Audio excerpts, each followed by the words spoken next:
Assalamualaikum warahmatullahi Ya, wabarakatuh. Selamat pagi semua. Kembali lagi di talk show peserta Latsar gelombang 7 angkatan 59 nih.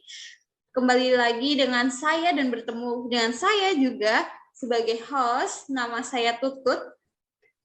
Bagaimana nih kabarnya partisipan semua? Sehat ya? sehat. Sudah 1 minggu lebih ya berlangsung acaranya. Gimana nih, masih semangat kan ya? Pada pagi hari ini tentunya saya akan membawakan talk show dengan tema Core Value ASN yang berakhlak. Di sini tentunya saya tidak sendiri, ditemani oleh narasumber pertama, yaitu Ibu Atia dari Biro Kepegawaian BKN Padang. Dan yang kedua, narasumber Bapak Sirat dari MUI Kota Padang. Bagaimana kabarnya Ibu Atia? Baik, alhamdulillah. Bagaimana kabarnya Bapak Sirat? Alhamdulillah, luar biasa. Allah Akbar. Alhamdulillah ya. Untuk mempersingkat waktu saja, kita langsung ke narasumber yang pertama aja, Bu Atia. Dengan pembahasan core value ASN berakhlak, saya persilahkan waktu dan tempat.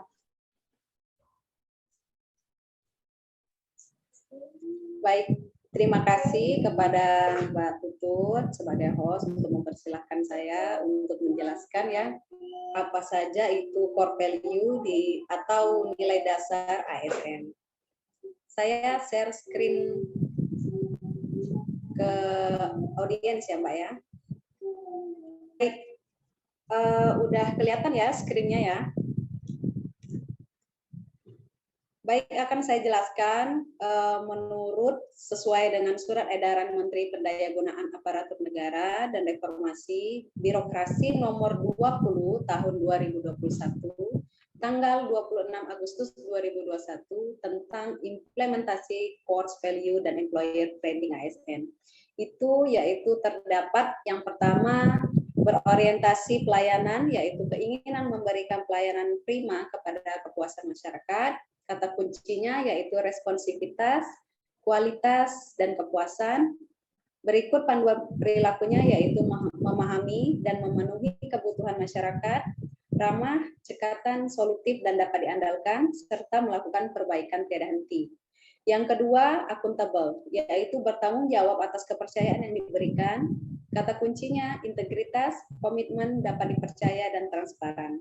Panduan perilakunya yaitu melaksanakan tugas dengan jujur, bertanggung jawab, cermat, disiplin, dan berintegritas yang tinggi. Menggunakan kekayaan dan barang milik negara secara bertanggung jawab, efektif dan efisien, serta tidak menyalahgunakan kewenangan jabatan. Yang ketiga, yaitu kompeten, yaitu terus belajar dan mengembangkan kapabilitas diri. Kata kuncinya yaitu kinerja terbaik, sukses, keberhasilan, learning ability, dan ahli di bidangnya. Kemudian untuk panduan perilakunya yaitu meningkatkan kompetensi diri untuk menjawab tantangan yang selalu berubah-ubah, membantu orang lain belajar dan melaksanakan tugas dan kualitas yang terbaik. Yang keempat, harmonis, yaitu saling peduli dan menghargai perbedaan dengan kata kunci peduli, perbedaan atau diversity, dan selaras.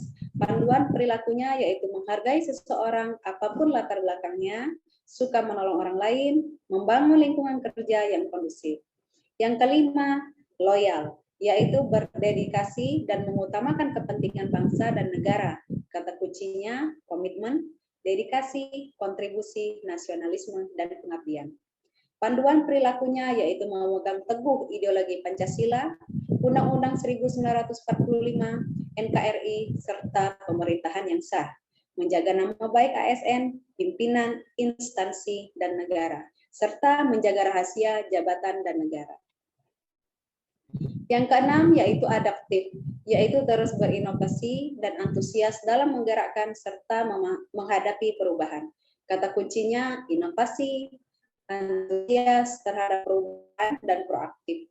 Panduan perilakunya yaitu cepat menyesuaikan diri dalam perubahan, terus berinovasi dalam mengembangkan kreativitas, dan bertindak positif. Yang ketujuh yaitu kolaboratif, yaitu membangun kerjasama yang sinergis. Kata kuncinya yaitu kesediaan bekerja sama sinergis untuk hasil yang lebih baik. Panduan perilakunya yaitu memberikan kesempatan kepada berbagai pihak untuk berkontribusi, terbuka dalam kerjasama untuk menghasilkan nilai tambah, dan menggerakkan pemanfaatan berbagai sumber untuk tujuan bersama. Saya rasa itu untuk value yang saya dapat jelaskan. Saya kembalikan kepada Mbak Tutu. Wow, sungguh bermanfaat sekali ya Bu Atia, topik yang dibahas saat ini. Selanjutnya, ada topik yang bagus banget Bapak Ibu sekalian tentang core value ini. Camat terbaik Payakumbuh dicopot gara-gara gaya ala Citayam Fashion Week. Pemkot Payakumbuh mencopot Dewi Novita SSTPMC dari jabatan Camat Payakumbuh Timur setelah dikritik MUI karena mengunggah video ala Citayam Fashion Week. Camat yang dikenal dengan nama panggilan Dewi Centong itu awalnya mengunggah video dirinya sedang beraksi meniru Citayam Fashion Week. Dewi mengaku itu hanyalah sebagai konten biasa dan tidak bermaksud untuk melanggar norma agama dan adat istiadat.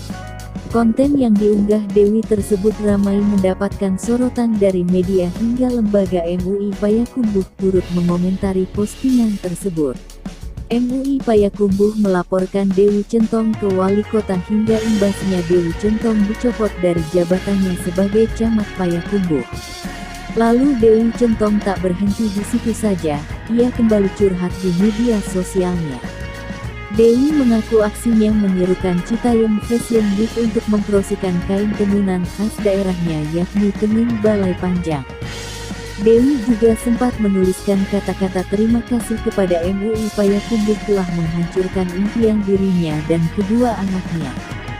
Sementara komentar MUI Payakumbuh yang berhasil di-capture Lambe Turah menyinggung ketidakpantasan Dewi Centong berenggak-lenggok ala Citayam Fashion Week. Bahkan ada kutipan murahan isi komentar dari MUI Payakumbuh tersebut. Sebelumnya dikabarkan jika Dewi Novita menjadi camat terbaik di tingkat kota Payakumbuh, Sumatera Barat dan akan mewakili daerah tersebut untuk lomba tingkat provinsi.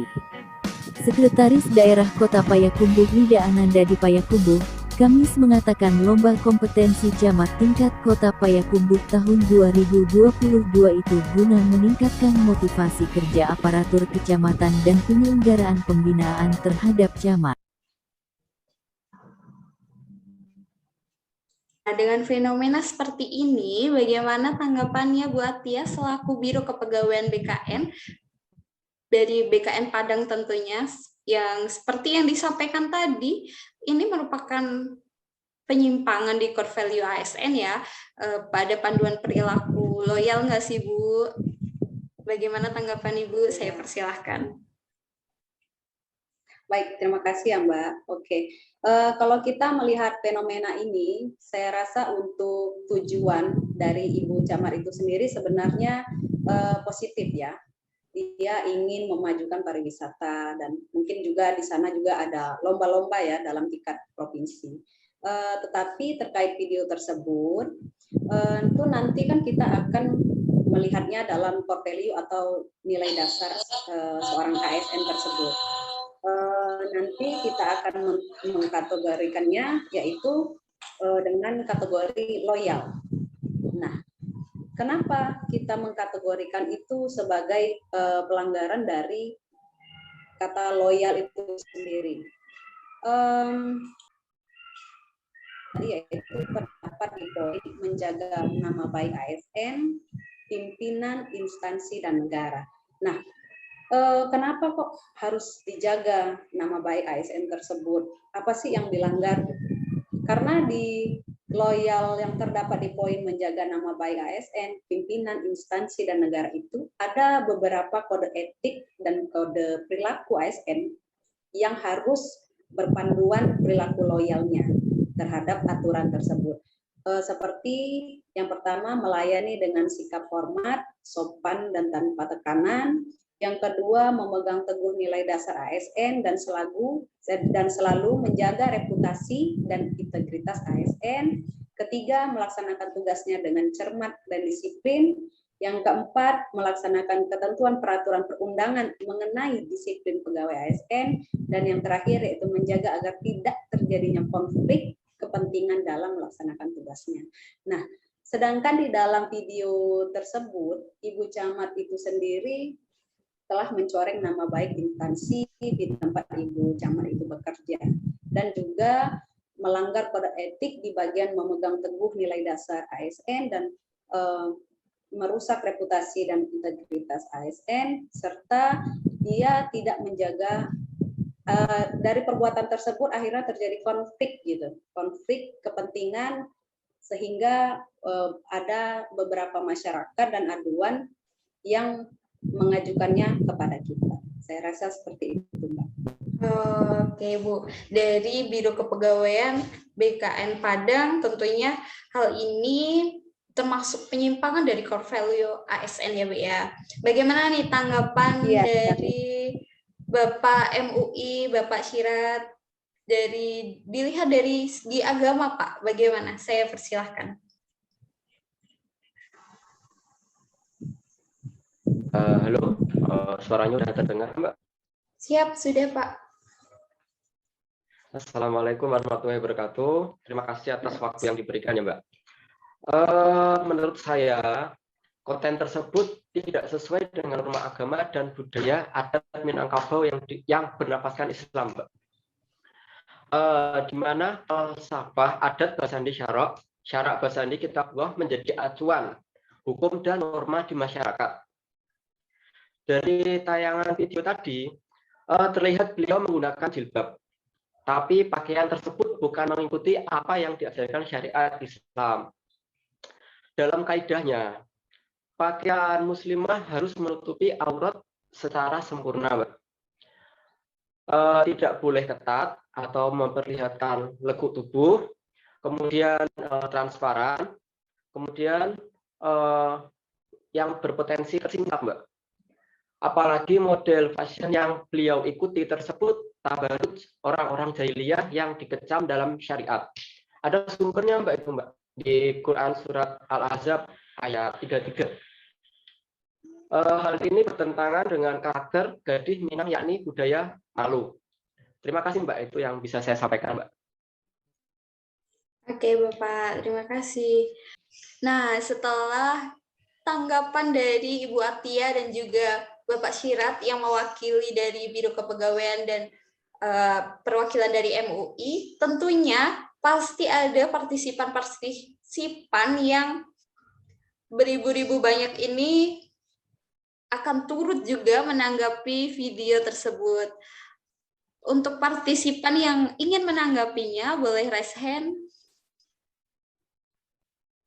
Saya moderator, saya. Oh ya, silakan Bapak perkenalkan diri dan waktu dan tempat saya persilahkan. Ya, terima kasih Ibu Moderator yang sudah memandu jalannya topik ini. Sebelumnya perkenalkan, nama saya Aditya. Saya berasal dari komunitas fashion. Di sini ada yang sedikit mau saya tanyakan. Tadi kan sudah dijelaskan tuh oleh Bu Atia bahwa ASN harus memiliki sikap adaptif.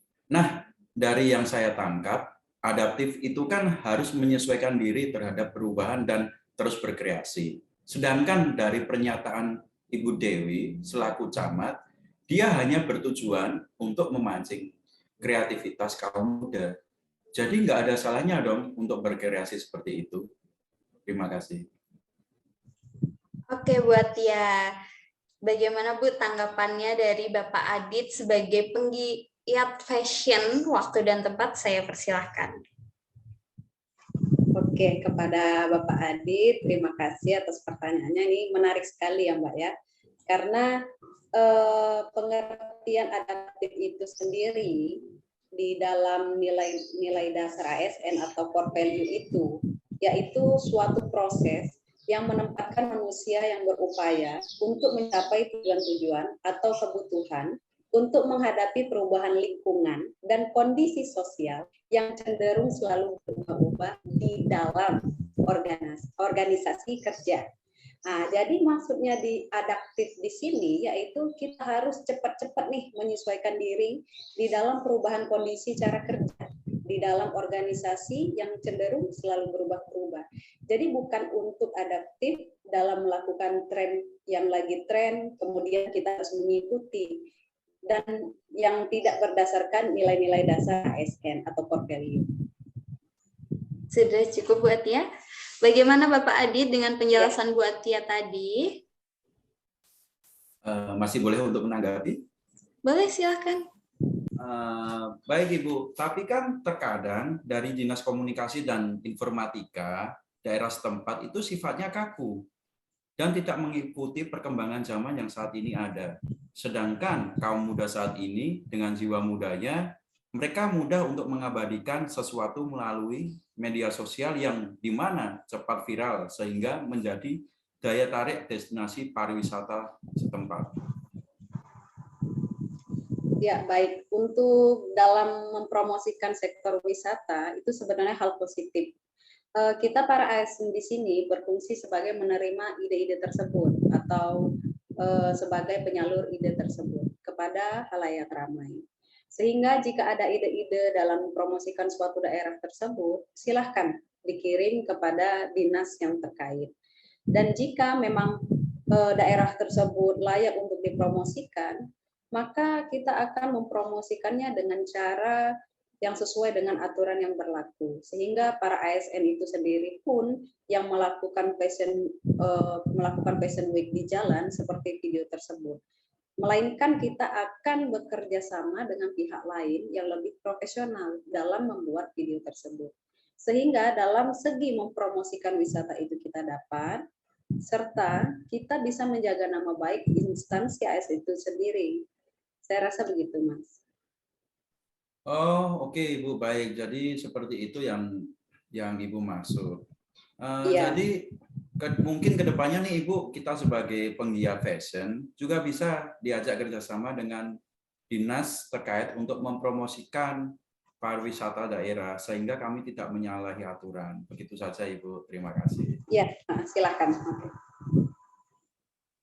Oke, sudah clear ya Bapak Adit dan Ibu Atia dengan tanya jawab yang mulai panas nih ya pemirsa ya. Ya.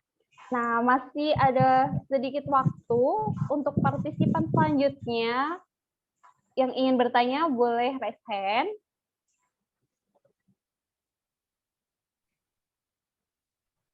Mungkin dari saya Ibu moderator. Oke, Bapak silakan perkenalkan diri Bapak ya. Sebelumnya terima kasih Ibu moderator dan para narasumber sekalian. Mewakili dari media di Tribun Padang, saya Arjuna Mandala Putra. Ada sedikit pertanyaan yang mungkin perlu saya tanyakan kepada Bapak Ibu narasumber.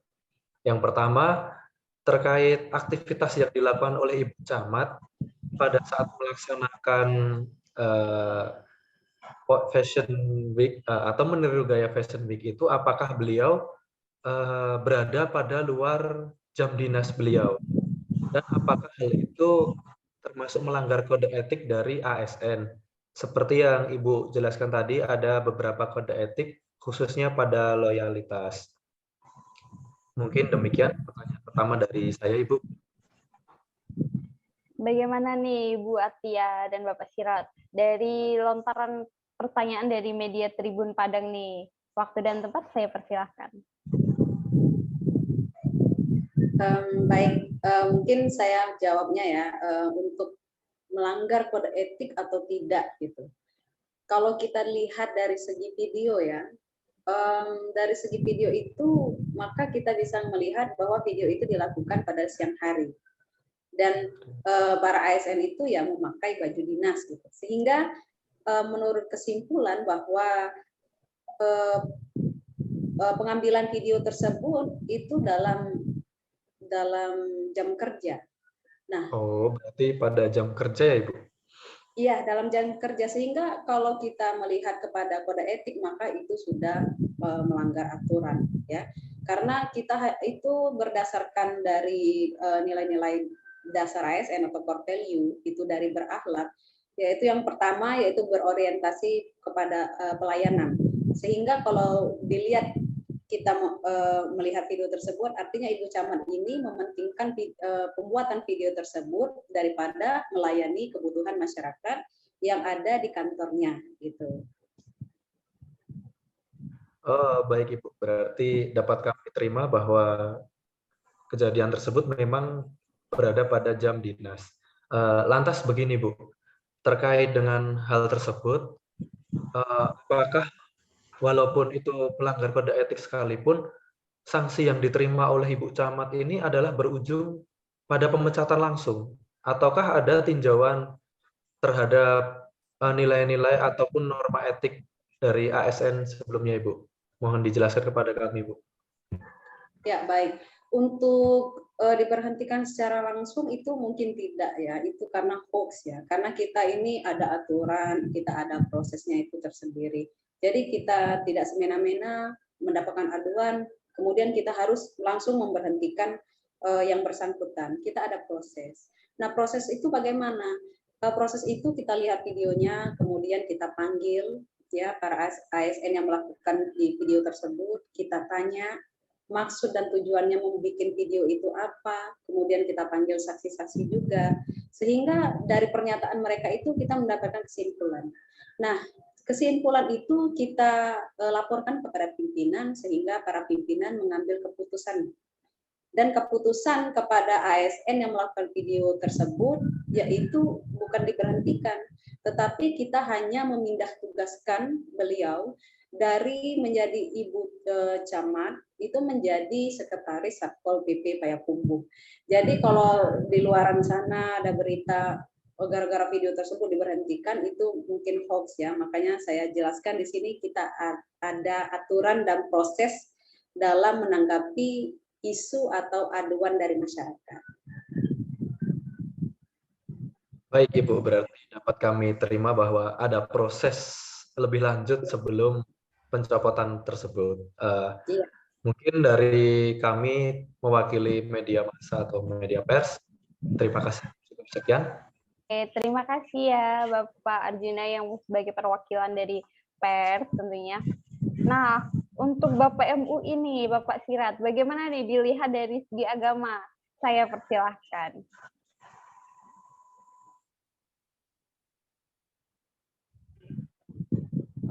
Terima kasih atas waktunya. Gini Mbak, seperti yang saya bilang di awal tadi ya, kalau kita lihat dari sudut pandang agama itu norma agama itu Mbak ya, sudut agama dan budaya itu sangat bersimpangan Mbak. Yang dimana kita kenal daerah Minangkabau itu adatnya itu bernafaskan Islam, gitu Mbak. Lah sedangkan yang dilakukan beliau itu kita tadi lihat sendiri kan, tadi beliau memakai jilbab, tapi pakaiannya memperlihatkan lekuk tubuh, gitu Mbak. Seperti itu. Oke Bapak, sebenarnya tuh MUI ini melihat fenomena yang seperti ini sampai melaporkan Bu Dewi dan berdampak dengan pelepasan jabatan tuh bagaimana ceritanya Pak? Oh iya Mbak, jadi gini, ketika ada yang melaporkan kepada pengurus MUI Mbak, kita menerima laporan dari yang melapor itu kan, bahwa ada konten yang dinilai tidak pantas oleh oknum ASN. Maka kami segera melakukan musyawarah di grup internal kami. Kemudian langkah awal yang kami ambil adalah langsung menghubungi yang bersangkutan melalui Japri Mbak, hari Rabu tanggal 27 Juli 2022. Terus hal ini sesuai dengan kode etik MUI dalam menegur dan mengingatkan masyarakat, yakni menghindari dilakukan di depan umum. Kami juga ingin menjaga marwah dan kehormatannya, yakni dengan tidak mempermalukannya. Terus dalam pesan direct message di akun Instagram tersebut, kami minta yang bersangkutan menghapus konten di Instagramnya itu Mbak. jika yang bersangkutan kooperatif dan mau menghapus, sebenarnya masalah itu udah clear, Mbak. Masalahnya DM dari kami itu diabaikan, Mbak. Kemudian esoknya hari Kamis tanggal 28 Juli 2022, MUI menyampaikan kritikan terbuka dengan memposting pesan di kolom komentar, Mbak. Jadi kita mengomentari fotonya, Mbak. Hal ini dilakukan karena kami merasa DM yang disampaikan sehari sebelumnya tidak ditanggapi, Mbak.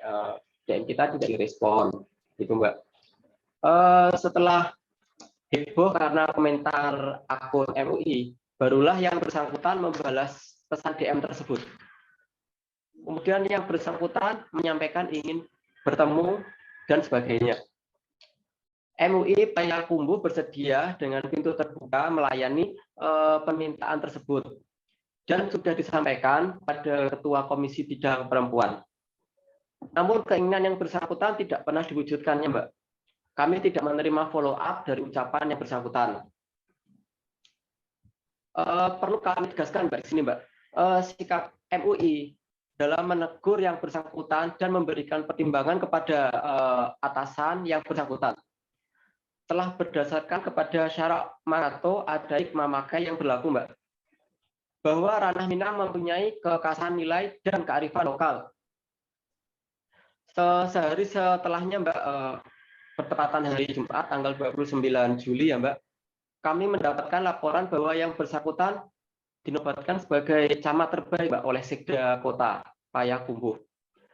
Terus muncul postingannya di story yang bersangkutan bahwa Payakumbuh Fashion Week yang digagasnya mendapat apresiasi oleh Pemko Payakumbuh, Mbak.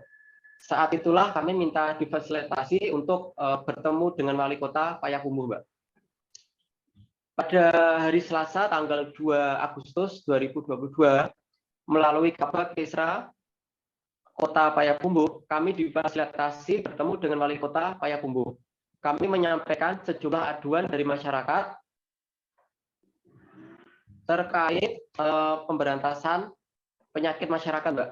Baik kafe-kafe yang lewat jam malam, kenakalan remaja, pemberantasan narkoba, tempat-tempat yang diduga menyediakan jasa prostitusi, dan sebagainya. Kami juga sempat menyindir oknum ASN yang menjabat camat Payakumbuh Timur yang dimaksud. Menanggapi pertanyaan itu, Bapak Wali Kota Payakumbuh menyatakan akan memutasi camat tersebut. Jadi tidak benar jika yang bersangkutan dicopot, Mbak. Benar kata Mbak Bu Atia tadi. Faktanya yang bersangkutan hanya dimutasi dari camat menjadi sekretaris Satpol PP, ya, tanpa turun eselon maupun pangkat, Mbak.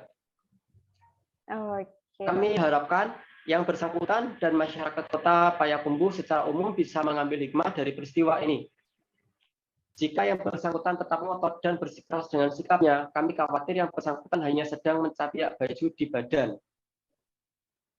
MUI Payakumbuh tidak akan goyah dalam menegakkan amar ma'ruf nahi munkar, Mbak, khususnya kepada masyarakat Kota Payakumbuh. Jika tahapan awal dengan Mau'izatil Hasanah tidak lagi diindahkan, maka MUI akan menempuh tahap berikutnya. Bagaimanapun yang hak akan tetap kami sampaikan sekalipun pahit. Seperti itu, Mbak, yang bisa kami sampaikan, Mbak, mulai proses pengaduan dari yang melaporkan, Mbak, sampai kami sampaikan ke itu, Mbak, Wali Kota, Mbak. Terima kasih. Wow, sekompleks itu ya ternyata dari fenomena yang baru viral ini, Bapak Ibu sekalian. Kalau diteruskan nih, akan semakin panas talk show ini, dan berhubung waktu yang amat sangat singkat, dan saya tak lupa berterima kasih kepada Ibu Atia sebagai narasumber dari Biro Kepegawaian BKN Padang, dan Bapak Syirat selaku perwakilan MUI. Oh ya, Mbak, sebentar, Mbak, saya potong sebentar, Mbak. Saya ingin menyampaikan sedikit pesan, Mbak, buat muda-mudi zaman sekarang, Mbak. Ini, Mbak, pesannya.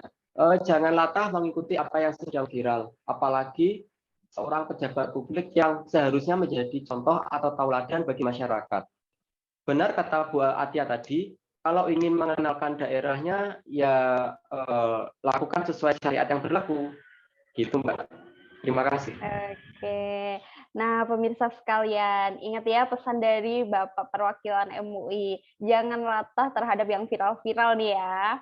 Saya selaku host dalam acara ini sangat amat berterima kasih kepada semuanya yang turut bergabung dalam talk show ini. Sudah sampai di penghujung acara aja nih, saya tutup sebagai host, izin undur diri. Kurang lebihnya saya minta maaf sebesar-besarnya. Sampai bertemu di talk show selanjutnya. Assalamualaikum warahmatullahi wabarakatuh. Waalaikumsalam.